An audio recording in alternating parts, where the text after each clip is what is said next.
Yo, yang mau ikut gerakan saya, bebaskan Mat Hasan dan Mat Werdi dari tahanan polisi. Siapa? Tunjuk tangan, tunjuk tangan. Ya, acuannya kemana? Acuannya ke pasal 49 KUHP, karena setiap orang yang membunuh secara terpaksa tidak bisa dipidana. Contohnya, ya, penjaga ternak yang membunuh perampok di Serang atau di Cilegon, itu dibebaskan oleh polisi dan kejaksaan. Nah, begitu juga sama dengan Mat Hasan dan Mat Werdi.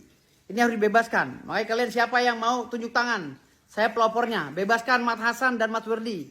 Bapak Kapolri, tolong bebaskan Mat Hasan dan Mat Werdi agar mereka bisa menghirup udara bebas. Karena ini telah ya menyalahi prosedur daripada proses hukum acara. Kalau menurut saya ya, tolong bebaskan. Karena kedudukan Mat Hasan dan Mat Werdi hampir sama dengan si pengembala yang menjaga ternak yang membunuh maling ya pada saat ternaknya ingin dicuri. Itu sama loh dengan menggunakan pasal itu. Jadi itu acuannya salah satunya ya. Terima kasih.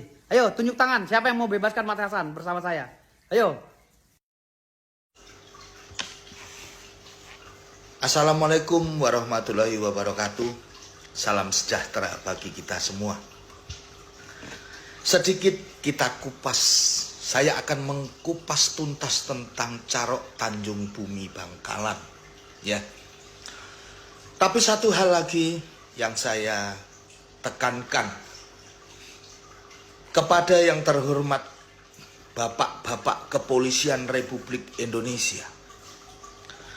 Kasus penyelesaian kasus pidana Carok Tanjung Bumi Bangkalan,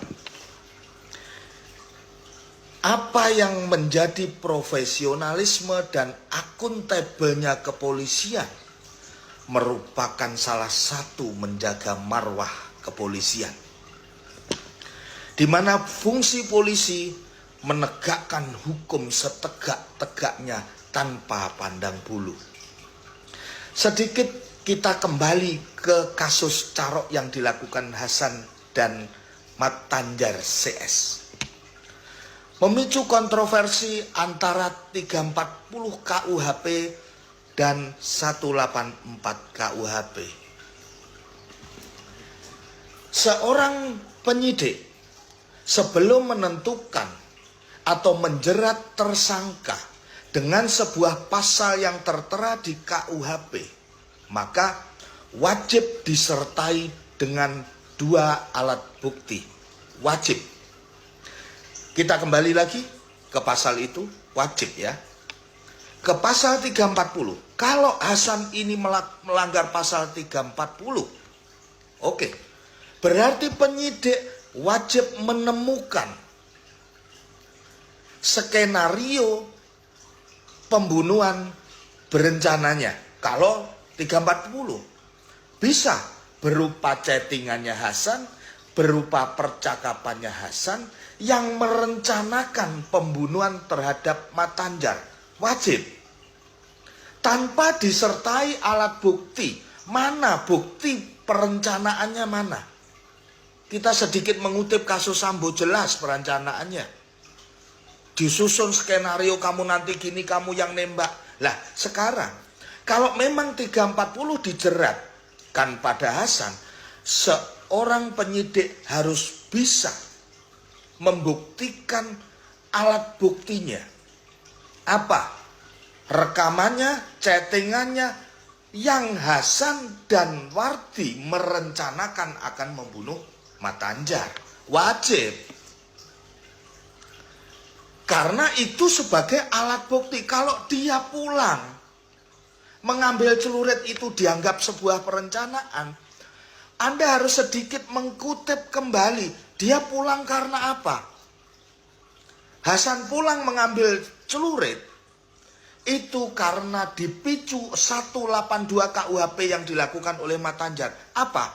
Tantangan Carok.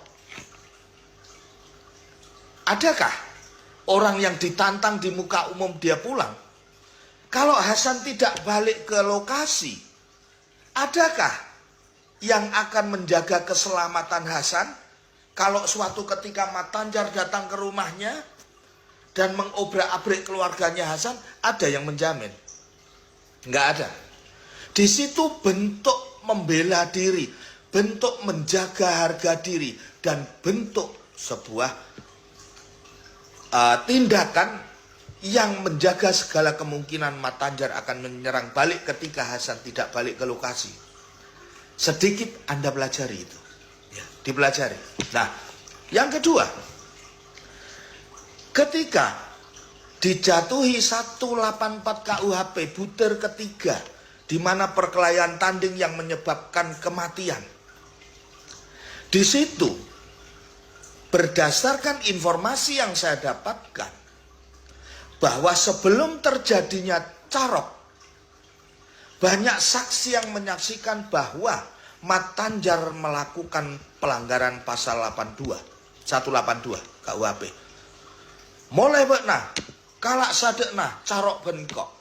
Pulang kamu ambil carok, ambil celuritmu, kita carok. Di situ banyak saksi yang menyaksikan. Jadi jelas perencanaan yang mana kalau dijatuhi 340 KUHP. Jadi pulang mengambil celurit itu ada pemicu, karena pidana, terjadinya tindakan pidana atau pelanggaran hukum itu dipicu oleh sebab dan akibat. Paham ya?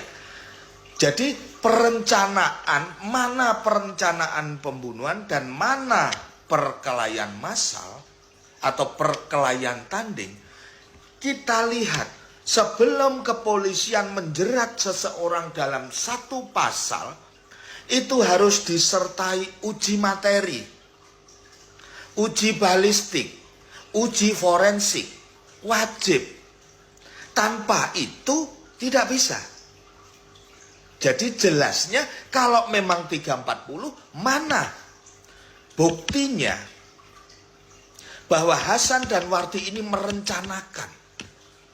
Orang merencanakan itu pasti jauh-jauh hari sebelumnya. 2 hari sebelumnya, 3 hari sebelumnya dia menyusun sebuah skenario. Menyusun sebuah dramatis. Tapi tidak ada di situ. Dia menyusun skenarionya, nggak ada. Perkala dia pulang, mengambil celurit dan kembali ke lokasi, itu dipicu 182 KUHP yang dilanggar oleh Mat Tanjar. Jadi polisi, pihak penyidik, mohon maaf ya, lebih jeli dan teliti tentang uji materi, balistik, dan forensiknya sebelum menjerat seseorang dalam pasal pidana. Nah, ketika setelah pemeriksaan nanti, ini edukasi hukum ya, saya nggak kenal siapa Hasan, siapa Mat Tanjar, saya nggak kenal. Ketika polisi melakukan penyidikan, ya, dan ternyata penyidikan itu tidak sesuai dengan yang ada di lapangan, apakah bisa seorang tersangka melakukan sanggahan atau penolakan? Bisa, seperti diatur di dalam Undang-Undang Nomor 8 Tahun 1981, mengajukan permohonan kepada pengadilan tentang sah atau tidaknya hasil penangkapan, penahanan, penyidikan, namanya pra-peradilan. Saya nggak melakukan seperti ini, kok berita acaranya seperti ini. Hal ini dilakukan oleh hakim pengadilan ya, dilakukan oleh pengadilan atas permohonan tersangka. Permohonan tersangka, keluarganya, kuasa hukumnya, atau yang lain. Yang lain itu apa? Komunitas mungkin, organisasi mungkin bisa melakukan itu. Jadi sebelum polisi itu menjerat seseorang dengan suatu pasal, itu harus disertai minimal 2 barang bukti yang sudah diuji, baik materi, forensik, balistik, dan lain sebagainya, baru dijeratkan kepada tersangka. Jadi ini nanti kewenangan kepolisian, tapi kepolisian Republik Indonesia saya yakin akan bekerja sesuai dengan tupoksinya. Dia akan seprofesionalisme dan akuntabelnya demi marwah kepolisian. menjunjung tinggi supremasi hukum dan tegaknya hukum. Kita akan ikuti dan kita akan simak dan kawal seperti apa hasil keputusan penyidik. Apakah 340 atau 184 KUHP ayat 3. Salam saudara de Taretan Madura. Salam sehat dari sopir angkutan. Kita akan kawal apa yang akan dijeratkan oleh Hasan CS. Ingat, terjadinya 184 KUHP atau 340 KUHP karena ada 182 KUHP yang dilakukan oleh Mat Tanjar. Tantangan. Salam sehat dari sopir angkota.